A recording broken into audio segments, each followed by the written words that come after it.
Last month at dinner, my father casually told me I didn't deserve help, then handed my sister a check for $90,000. That was the night I walked out of their lives forever. My name is Bryce. I am 35, and I still remember that April evening with perfect clarity. We were sitting around the mahogany dining table in my parents' colonial home in Newton. You know the type, with the crystal chandelier and everything arranged to look perfect. 4 bedrooms, 3 baths, professionally manicured lawn, the BMW and Mercedes in the driveway, like trophies of success. My father Thomas sat at the head of the table in his pressed navy suit, still wearing his tie from the corporate law firm where he is a senior partner. At 58, he carries himself like a man who has never been wrong about anything. My mother Margaret had made her signature pot roast, though I am pretty sure she picked it up from that gourmet market on her way home from the hospital where she works as an administrator. She was still wearing her pearl earrings and the navy blazer that makes her feel important in meetings. Sophia was bouncing in her chair across from me, practically glowing. At 31, she still gets excited like a kid on Christmas morning. Her blonde hair was perfectly styled, those effortless waves that actually take an hour and $60 at the salon every week. Makeup flawless despite supposedly working at the gallery all day, though knowing Sophia, she probably spent most of it shopping. "I have the most incredible news," she announced, clapping her hands together. My parents immediately leaned forward with those matching proud parent smiles. I kept cutting my roast, already knowing whatever Sophia was about to share would come with a price tag they would happily pay. The pattern was so familiar I could have written the script. Sophia announces some new adventure. Parents start calculating costs and writing checks. Then they spend dinner discussing logistics and gushing about their daughter's initiative. I learned long ago not to expect the same treatment for my accomplishments. I got accepted into the Sorbonne's art history program. She squealed 2 years studying abroad in Paris. Can you believe it? Dad's chest puffed up with pride, the same reaction he had had when she announced getting into 3 different colleges she eventually dropped out of. That is wonderful, sweetheart. Absolutely wonderful. Mom reached over to squeeze Sophia's hand like she had just won a Nobel Prize. Oh, honey, this is exactly what you needed. A fresh start in such a cultured environment. I set down my fork and forced a smile. Congratulations, Sophia. That sounds amazing. The words felt bitter in my mouth. I remembered calling home breathless with excitement when I got accepted to MIT with a partial scholarship. Dad had listened politely before redirecting the conversation to how Sophia made the dean's list at community college. When I got into Carnegie Mellon's cybersecurity program, Mom interrupted my explanation to ask if I could help Sophia with her art history paper. Sophia beamed, basking in that familiar glow of parental approval. The best part is living in the Latin Quarter. There is this adorable apartment near campus, and I can take weekend trips to museums all across Europe. Professor Whitman says it is the experience of a lifetime. Professor Whitman. I wondered if he was the same age as the last 3 professors Sophia had crushes on. The ones who mysteriously helped improve her grades despite her spotty attendance.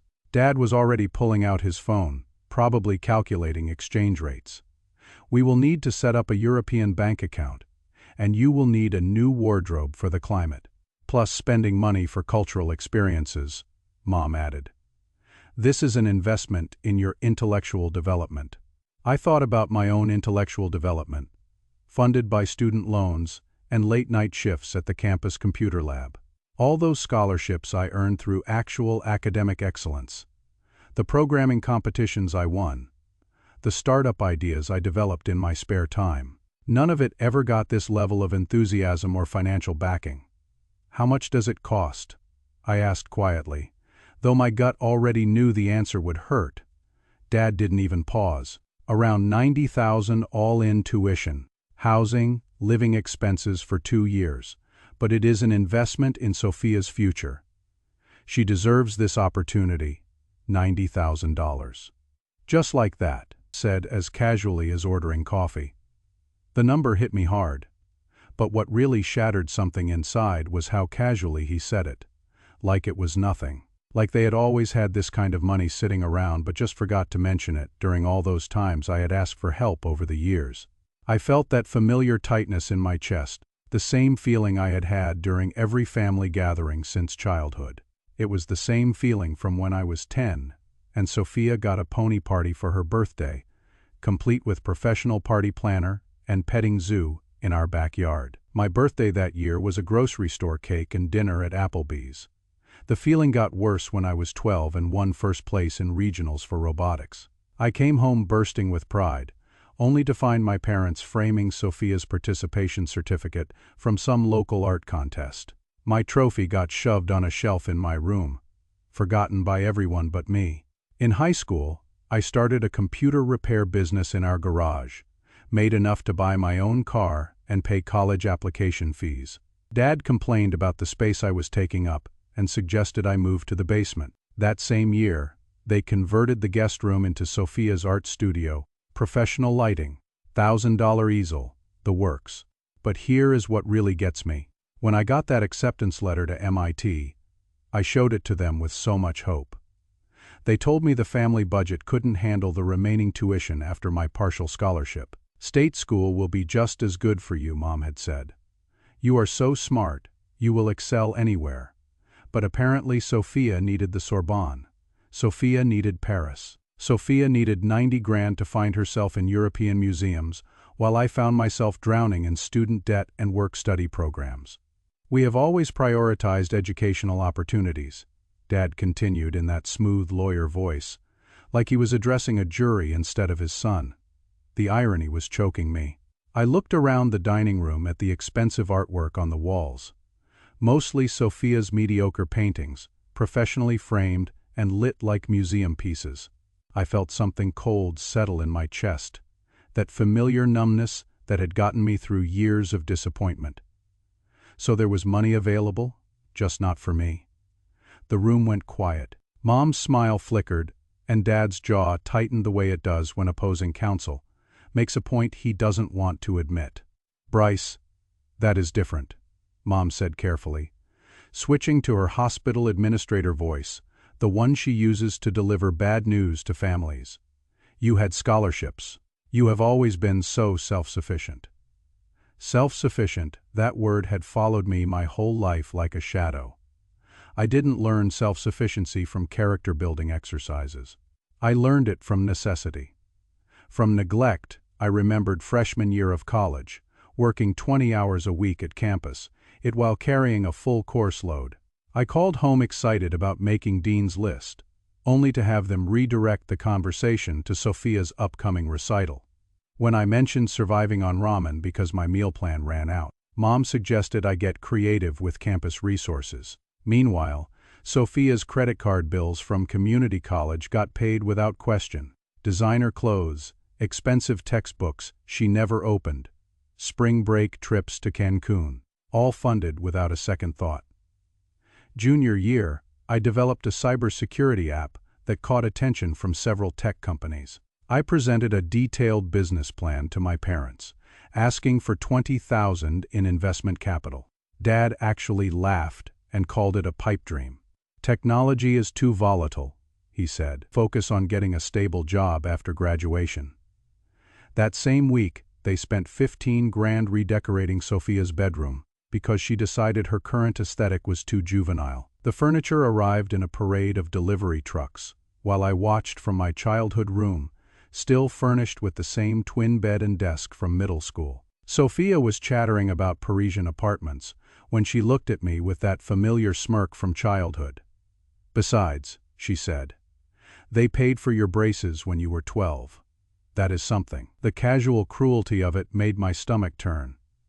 Then she added with a little laugh, I mean, you could have had Bugs Bunny teeth forever if they hadn't helped braces. $1,200 over 2 years. Paid for because crooked teeth would reflect poorly on the family image.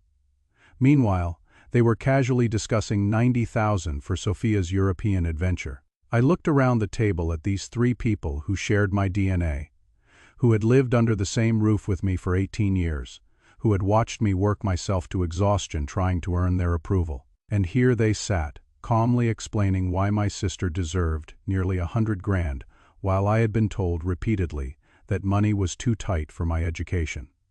Different how? Exactly, I asked, keeping my voice steady despite the storm building inside. Dad set down his wine glass with a sharp click that echoed through the room. His corporate lawyer mask slipped for just a moment, showing something cold underneath. Because honestly, Bryce, you have always managed fine on your own. You don't really need our help the way Sophia does. The words hung in the air like smoke. Not that they couldn't help, not that they wouldn't, that I didn't need it. That somehow I was less deserving of support than my sister, who had failed at everything they had funded. I sat there processing the casual cruelty of that statement, feeling something fundamental shift inside me, like watching a building collapse in slow motion. Each support beam of my relationship with this family snapping under years of accumulated indifference. I thought about senior year of high school when I won state championship in robotics, brought home a trophy bigger than my torso. Dad was too busy at Sophia's dance recital to come to my competition. When I showed him the trophy, he nodded absently and asked if I had remembered to thank my teammates. I thought about that tech conference in Silicon Valley I got invited to present at during senior year of college. Registration was $500. And I asked my parents to help explaining it could lead to job opportunities. They said money was tight, that I should be grateful for the education I was already getting. 2 weeks later, they booked a family vacation to the Bahamas. A family vacation that mysteriously only included 3 plane tickets. You are too busy with your computer projects anyway. Mom had explained when I asked, we thought you would prefer to focus on your studies. I spent that spring break alone in my dorm, eating vending machine dinners, and working on the cybersecurity app Dad would later call a pipe dream. Something crystallized in that moment, like water turning to ice. A lifetime of small cruelties and casual dismissals suddenly arranged themselves into a clear pattern. This wasn't about money or opportunity or education. This was about worth. About who deserved love and support and who didn't. About who belonged in this family and who was just an inconvenient obligation. I stood up slowly, my chair scraping against the hardwood like fingernails on a chalkboard. My parents looked at me with mild annoyance, like I was disrupting their celebration. The dining room felt smaller suddenly, the expensive wallpaper and crown molding closing in. I looked at the family portraits on the walls, professional shots that cost thousands. In most of them, I stood slightly apart from the others, my smile forced and uncomfortable. You are absolutely right, I said.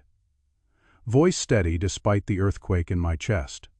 I will handle my own problems, starting with the illusion that I have a supportive family. Mom frowned, her perfectly applied lipstick creating sharp lines around her mouth.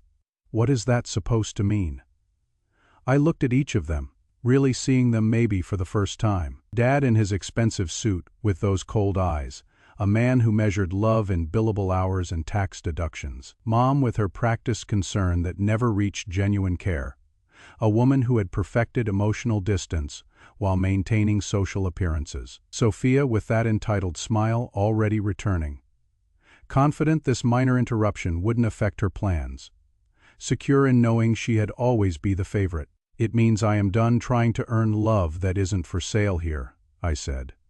The silence stretched between us, filled with 29 years of unspoken resentments and suppressed hurt. I had spent my entire life trying to prove I was worthy of their attention, their pride, their basic consideration. I had achieved academic excellence, built businesses, won competitions, earned recognition from strangers, while being ignored by the people who were supposed to love me unconditionally. And I finally understood that no amount of achievement would ever be enough. No success would ever earn me a place at this table that felt like home. No accomplishment would ever make them see me the way they saw Sophia. I walked toward the foyer, my footsteps echoing in the sudden quiet of a house that had never really been my home. The marble floor felt cold under my feet, and I could smell Mom's expensive perfume mixing with the scent of pot roast that would sit half-eaten on my plate. At the doorway, I turned back one last time, looking at the scene I was leaving behind. The crystal chandelier cast the same fractured light, but now it seemed fitting. Everything in this house was fractured. broken in ways that expensive furniture and perfect facades couldn't hide. "Congratulations on Paris, Sophia," I said, my voice carrying across the dining room with perfect clarity. "I hope you actually attend some classes between shopping trips." She gasped, hand flying to her chest in practiced shock. But I wasn't done. I looked at my parents, memorizing their faces for what I knew would be the last time. "Mom, Dad, goodbye. Enjoy your perfect family." The one without me in it, I walked out of that house for the final time, leaving behind the mahogany table and crystal chandelier, the manicured lawn and expensive cars. I left behind the illusion of family and the exhausting pursuit of conditional love. The cool April air hit my face as I stepped outside, and for the first time in years, I felt like I could breathe. Behind me, the house sat silent and imposing, a monument to everything I was walking away from. That night, sitting alone in my apartment, with its second-hand furniture and student loan-funded existence, I made a promise to myself. I would build something better, something real, something mine. I would create the family I deserved, whether through friendship or eventual partnership, or simply through learning to be enough for myself. And I would never again mistake presence for love, or obligation for care, or shared DNA for genuine connection. The decision to cut them off completely was the hardest I had ever made. It was also the most necessary, because sometimes the most courageous thing you can do is walk away from people who will never see your worth, even when those people share your last name. Especially when those people share your last name. But 3 weeks ago, something happened that made me question everything I thought I knew about that night. My mother called after me, her voice caught between anger and panic. "Bryce, don't be ridiculous. You are overreacting."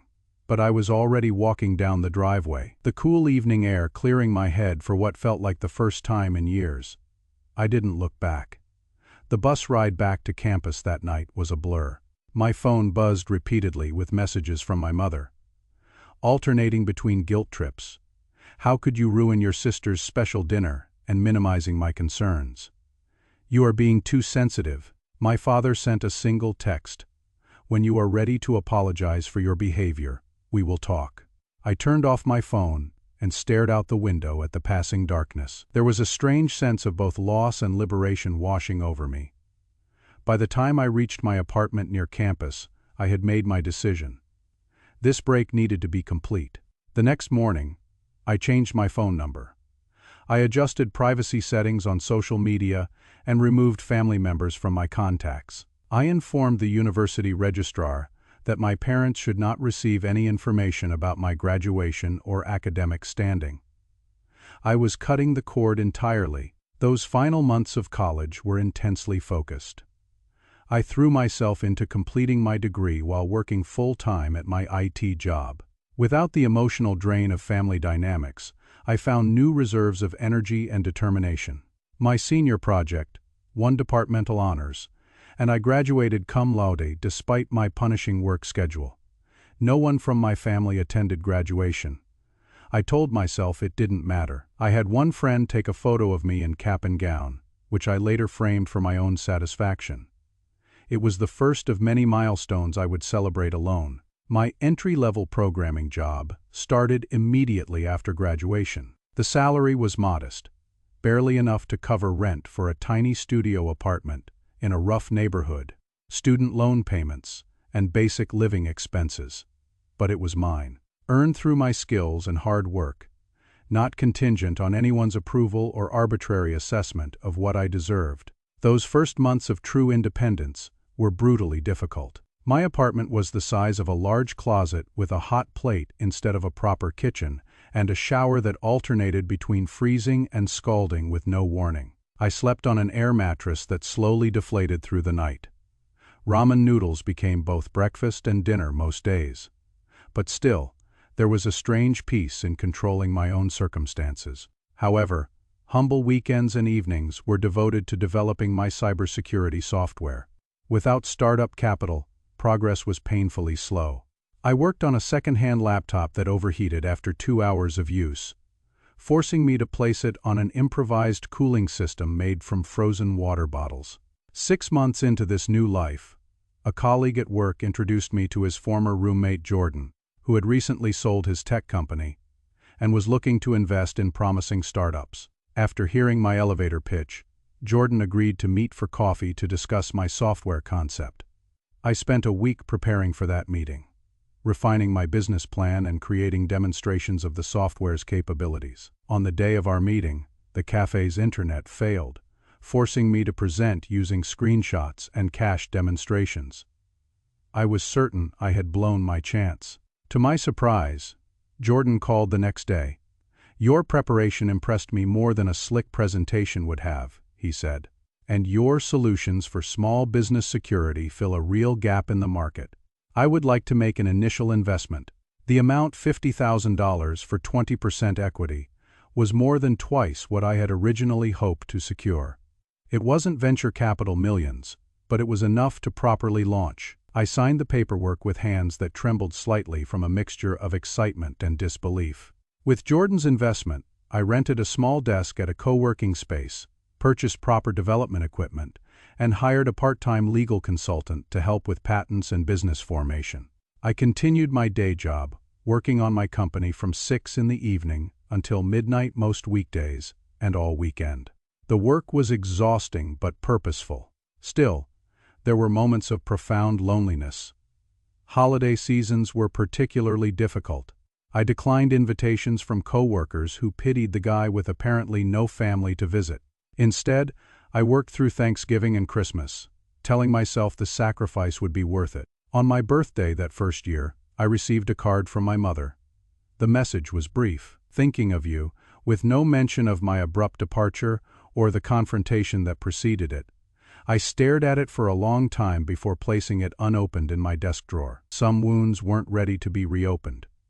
Through mutual acquaintances, I occasionally heard news about my family. Sophia had indeed gone to Paris, posting endless photos of CAF outings and shopping excursions, with surprisingly few mentions of classes or museums. My parents boasted to neighbors about their daughter's cultural immersion experience, apparently unbothered by the cost or questionable educational value.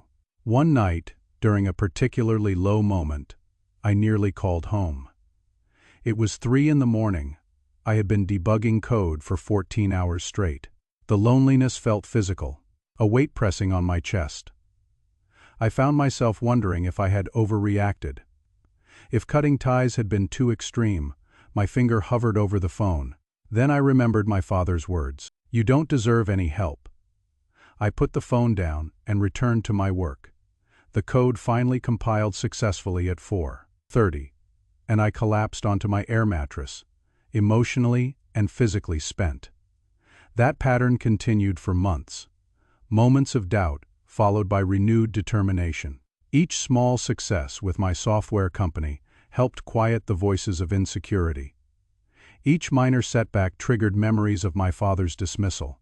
I was perpetually caught between proving him wrong and wondering if he might have been right. After a full year of independence, I had graduated from the air mattress to a proper bed, moved to a slightly better apartment, and was closing in on the first major release of my security software. I had also begun dating casually, though I kept people at arm's length, wary of rejection. One evening, Jordan invited me to a networking event for tech entrepreneurs. "You need to start building connections," he insisted. "No successful business exists in isolation." Reluctantly, I attended, wearing the one decent suit I owned. At the event, I met several established tech founders who shared stories of their early struggles. One woman described living in her car while coding her first successful app. Another had maxed out 12 credit cards before securing proper funding. "Everyone thinks success happens overnight," one veteran entrepreneur told me. "They don't see the years of failure and sacrifice behind it." For the first time, I realized I wasn't alone in my struggle. Different circumstances, perhaps, but similar challenges and doubts. I left the event with business cards, potential mentors, and something even more valuable: a sense of belonging to a community that valued determination and resilience. As my company approached its second year, things began to shift. A small business association tested my security suite and published a glowing review. Orders trickled in, then steadily increased. Jordan introduced me to additional investors, and we secured another round of funding. I hired my first employee, then my second. We moved from the co-working space to a small office of our own. I finally quit my day job to focus entirely on my company. Each step forward felt like both a personal victory and a quiet rebuttal to those who had deemed me unworthy of support. Through it all, I maintained my distance from my family. Sophia eventually returned from Paris without completing the program, apparently bored with art history, after the initial glamour wore off. According to mutual connections, my parents bought her a condo and continued to fund her lifestyle while she found herself. I felt no satisfaction in this news, only a dull ache for what might have been in a different family on difficult days. I reminded myself that being cut off had ultimately forced me to find my own path. Perhaps in some twisted way, my parents had been right. I didn't need their help, but that truth didn't excuse their favoritism or heal the wound of being deemed less deserving than my sister. As my company grew, so did my sense of self-worth. Not tied to family approval, but to my own achievements and the relationships I was building with people who valued me for myself. The tiny studio apartment became a respectable one-bedroom, then eventually a modest house in an up-and-coming neighborhood. With each upward step, I expected some sense of vindication, some feeling of showing them. It never really came success. I was learning felt hollow when pursued for the wrong reasons. I began to focus less on proving my worth to absent parents and more on creating something meaningful on my own terms. By the third year, my company had 25 employees and had expanded beyond the original security software to include additional products for small business management. We were profitable, growing, and gaining industry recognition. I had finally found solid ground after years of uncertainty, and then came the acquisition offer that would change everything. The email arrived on a Tuesday morning, seemingly routine among dozens of others in my inbox. The sender was the vice president of acquisitions at TechGuard, one of the largest cybersecurity companies in the country.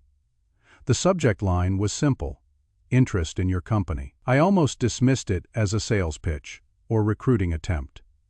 Instead, it was an invitation to discuss the potential acquisition of my company. The figure mentioned casually at the end of the email, initial valuation in the 60 to 75 million range, had me reading the message 3 times to ensure I hadn't misunderstood. I called Jordan immediately. Is this legitimate? Could they really be offering that much? Your technology is innovative, and your market penetration impressive, he replied calmly. I am only surprised it didn't happen sooner. We should meet to discuss how to approach negotiations. The following weeks were a whirlwind of meetings, due diligence reviews, and legal consultations. TechGuard was indeed serious, and their final offer was $75 million, with retention bonuses for key team members, and a consulting role for me during the transition period. The night before signing the final papers, I sat alone on the deck of my modest home, attempting to process the imminent transformation of my life. In less than 24 hours, I would go from a moderately successful entrepreneur to a multi-millionaire. The kid who had once been told he didn't deserve help would have more financial security than his parents could ever imagine. Yet amid the excitement, there was a hollow space that success couldn't fill. The people who should have been proudest of my achievements wouldn't be there to witness this milestone. Not that I wanted to share it with them. The wound was still too deep for that, but their absence was a reminder of what our family did. My first real break in 4 years.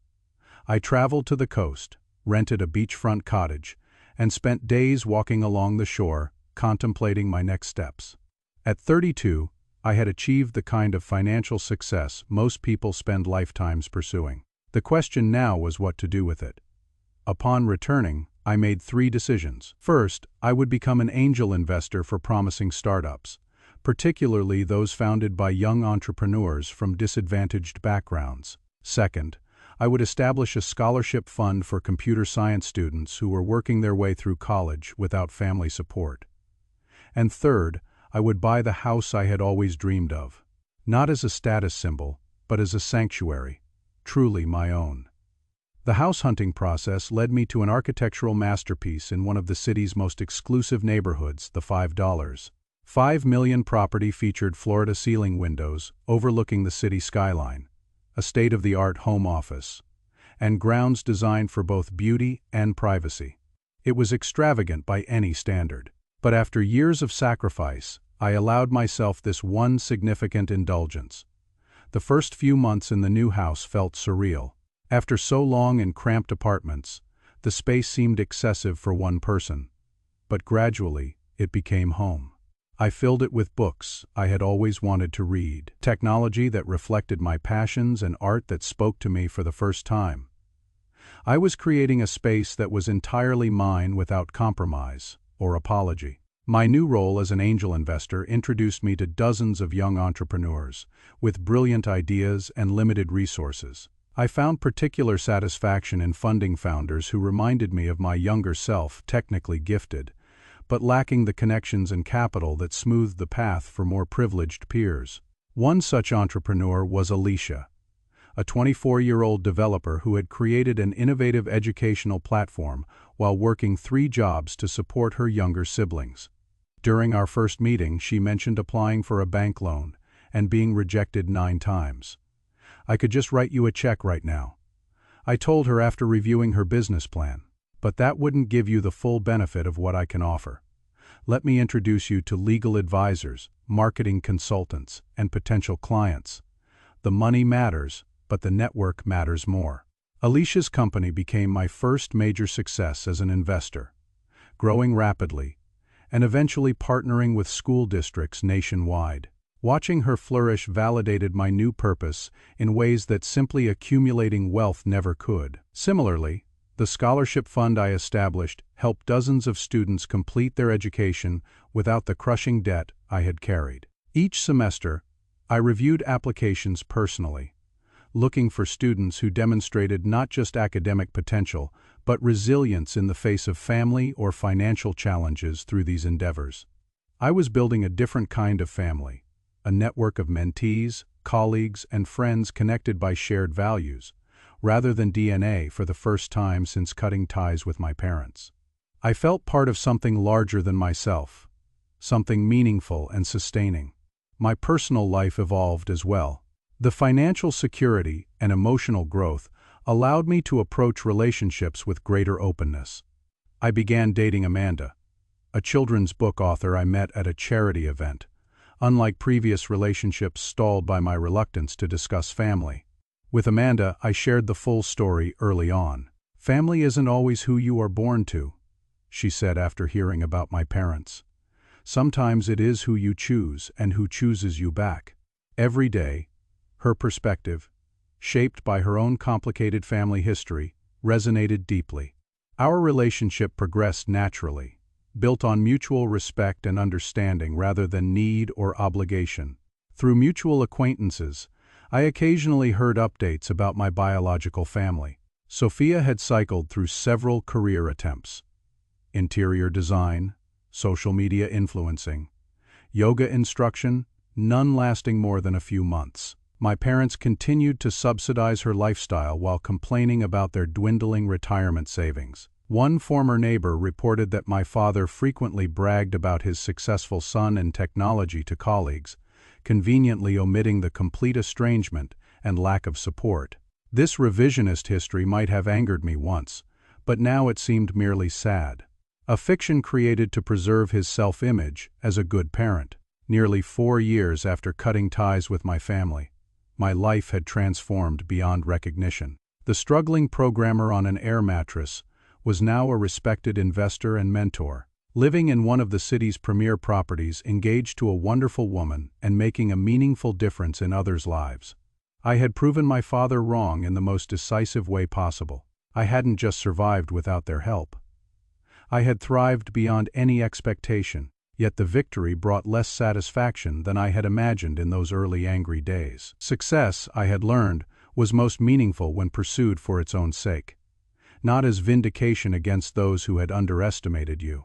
And then, on an ordinary Saturday afternoon, worlds collided in a way I never anticipated. I was in the front yard discussing landscape improvements with the gardener, when a silver sedan slowed dramatically while passing my house. The car continued a few yards before pulling over. Through the side mirror, I could see two women inside, one pointing toward my property, while speaking animatedly. Something about the profile of the passenger seemed vaguely familiar, but I returned my attention to the gardener's suggestions for the Japanese maple installation. A few minutes later, the garden gate creaked. I turned to find Sophia standing there, looking both older and somehow exactly the same as when I would last seen her 4 years earlier. "Bryce," she said, as if unsure, despite having clearly sought me out. Do you live here?" The gardener glanced between us, sensing tension. "We can finish this discussion later, Mr. Warner," he said tactfully, gathering his tablet and samples. Once alone, Sophia and I regarded each other in awkward silence. She looked expensive, but tired. Designer clothes and perfect makeup, contrasting with the strain around her eyes. "How did you find me?" I finally asked. "I didn't, not exactly," she admitted. "My friend Melissa lives in this neighborhood. We were heading to her place when I saw the name Warner on your mailbox. I couldn't believe it might be you." Another pause stretched between us. "So," she gestured at the house, "all this is yours, for real?" I nodded. "For about 9 months now. But this is like a $5 million house. These are the most expensive homes in the city. 5.5 actually," I corrected, immediately regretting the precision that sounded like boasting. Sophia's expression cycled through disbelief, confusion, and something that looked remarkably like resentment. Without another word, she turned and walked back to her friend's car through the open window. I could see her pull out her phone and make a call, her gestures agitated. I considered going after her but decided against it. Whatever was happening, I had learned long ago that Sophia's drama wasn't my responsibility. I returned to the house, unsettled, but determined not to let the encounter disrupt my day. Less than an hour later, my security system alerted me to visitors at the gate. The camera showed my parents standing at the entrance, my father repeatedly pressing the intercom button, while my mother peered anxiously at the house. For a moment, I considered not answering. 4 years of silence had brought peace I was reluctant to disturb, but curiosity won out. I pressed the intercom. "Yes, Bryce." My father's voice instantly recognizable despite the years. "We need to talk to you," Sophia told us. "We just want to talk," I hesitated, then pressed the button to open the gate. Some conversations were inevitable, and perhaps this one was overdue. They looked older, of course.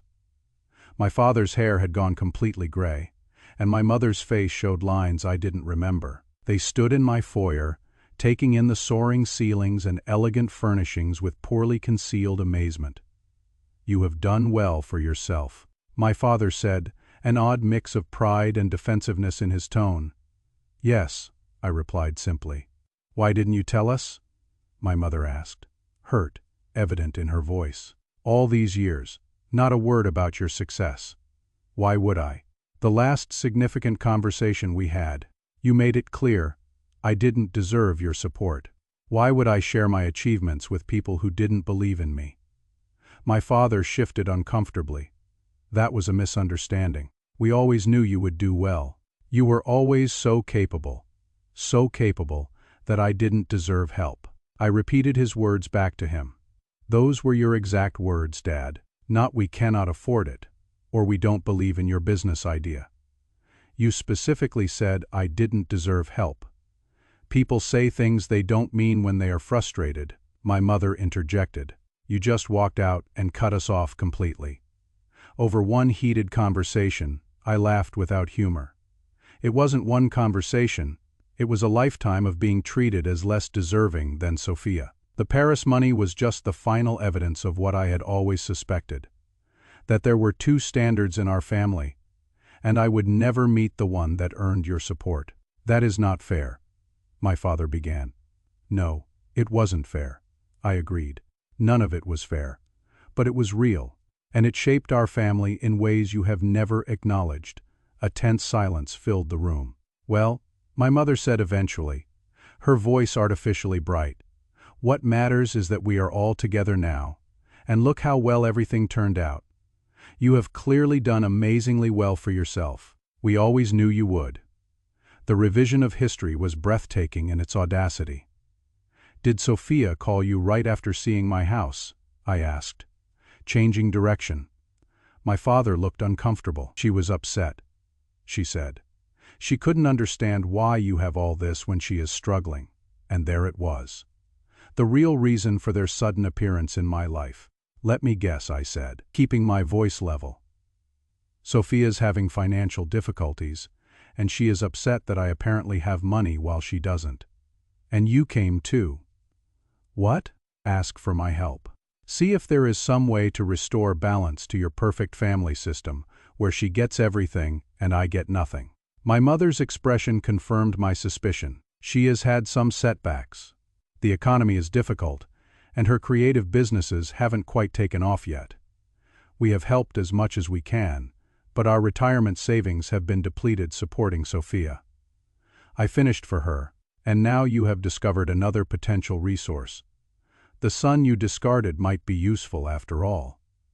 That is a terrible way to put it. My father said angrily, we are family. Family helps each other.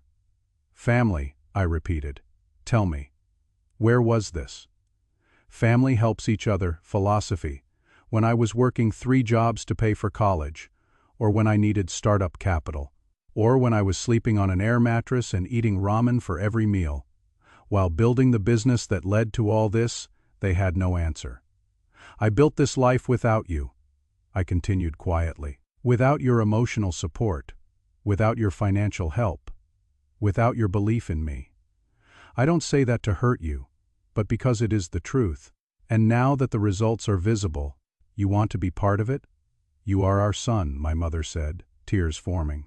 Whatever mistakes we made, we love you. Perhaps once those words would have moved me.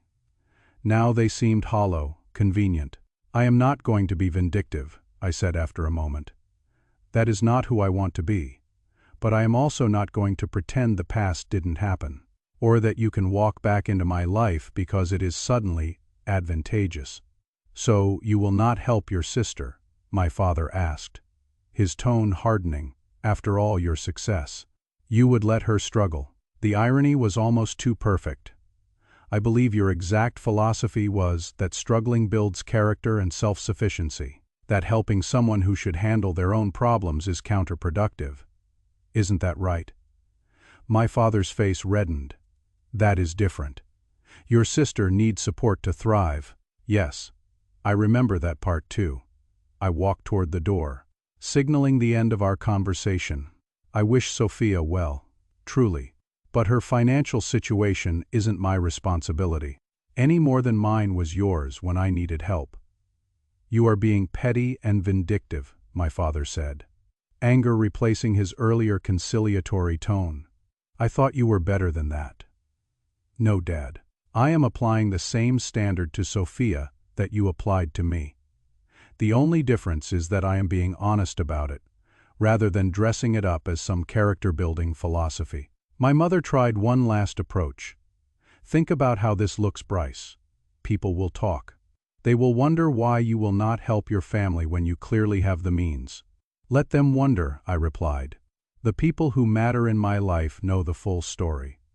The rest is just noise, as they turn to leave. Visibly frustrated by their failed mission, I felt no triumph or vindication, just a quiet sadness for what our family could have been, and a renewed appreciation for the life and relationships I had built without them. For what it is worth, I said as they reached the door, I don't wish you will.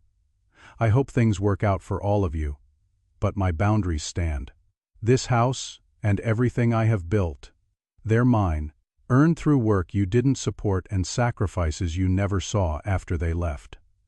I stood in the quiet of my home processing the encounter.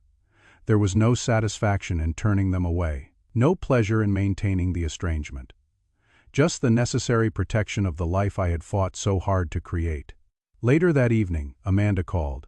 "How was your day?" she asked. Her voice a welcome connection to my real life. "My chosen family, unexpected," I replied, but clarifying. Sometimes the hardest boundaries to maintain are the most necessary ones. And sometimes the most painful separations lead to the most authentic connections elsewhere. In the weeks following my family's unexpected visit, I found myself reflecting deeply on the journey that had brought me here. The encounter had reopened old wounds, but also provided a certain closure. Seeing my parents' transparent attempt to access my resources rather than genuinely reconnect confirmed that my decision to maintain distance had been necessary for my well-being. Amanda suggested I might benefit from speaking with a therapist. "Not because there is anything wrong with how you handled it," she clarified, "but because carrying these experiences alone is a heavy burden." I took her advice. Finding a counselor specializing in family estrangement, Dr. Harmon helped me understand that my experience was far from unique. Many successful people come from families that failed to nurture them, she explained. The pain doesn't disappear with achievement, but you can integrate it into a meaningful narrative about resilience and self-creation. Through these sessions, I began to see my story not just as one of parental favoritism and rejection, but of determining my own worth when others wouldn't. The therapist helped me recognize that while my parents' treatment had been genuinely unfair, their limitations weren't a reflection of my value. "You have built an impressive life," Dr. Harmon noted during one session. "But I am most impressed by how you have channeled your experience into helping others facing similar challenges." She was referring to my scholarship foundation, which had expanded to include mentorship programs for students estranged from family support systems. Working with these young people gave purpose to my own painful history, transforming it from merely personal trauma to a source of understanding and connection. One scholarship recipient, Devin, had been disowned by his parents after choosing engineering over the family business. When you have been told you are making the wrong choice, succeeding becomes almost an obligation. He told me during a mentoring session, "You have to prove it wasn't a mistake." His words resonated deeply. Much of my early drive had come from a determination to prove my parents wrong, but somewhere along the way, success had become its own reward. The satisfaction of creation rather than vindication. My relationship with Amanda, our wedding, was small, but meaningful, attended by friends who had become family through choice, rather than blood. Jordan served as my best man, the friend who had believed in my business when no one else would. During the reception, Jordan raised his glass for a toast to Bryce, who taught me that true success isn't measured in dollars, but in the integrity with which you build your life, and to Amanda, who saw in him what his family couldn't. A man of extraordinary worth, building a life with Amanda, brought healing I hadn't known I needed. Her own family background, raised by a single mother who had sacrificed everything for her education, gave her a perspective that complemented mine. Together, we discussed the family we hope to create someday. One based on unconditional support and recognition of each child's unique path. "If we have multiple children," I told her one evening, "I want them all to know they are equally valued, different, but equally deserving of our support that starts with us healing enough to not repeat the patterns we experienced." She wisely noted, "Through mutual connections, I occasionally heard news about my biological family. Sophia had moved back in with my parents, apparently still unable to support herself despite approaching 30. My parents had delayed retirement, their savings substantially reduced. There were rumors of my father's health declining under the stress." I felt no vindictive pleasure in these reports, only sadness for the unnecessary struggle caused by patterns they seemed unable to recognize or change. Once, during a vulnerable moment, I considered reaching out with financial assistance, anonymously perhaps. But Amanda gently reminded me of the difference between generosity and enabling. "They are repeating the same dynamic with Sophia that created the problem in the first place," she observed. "More money wouldn't change the underlying issues." She was right, of course. The problem had never been merely financial but fundamental to how my parents viewed responsibility, support, and family obligation. 2 years after the encounter at my home, I received an unexpected email from Sophia. Unlike our parents' approach, hers contained a hint of genuine self-reflection.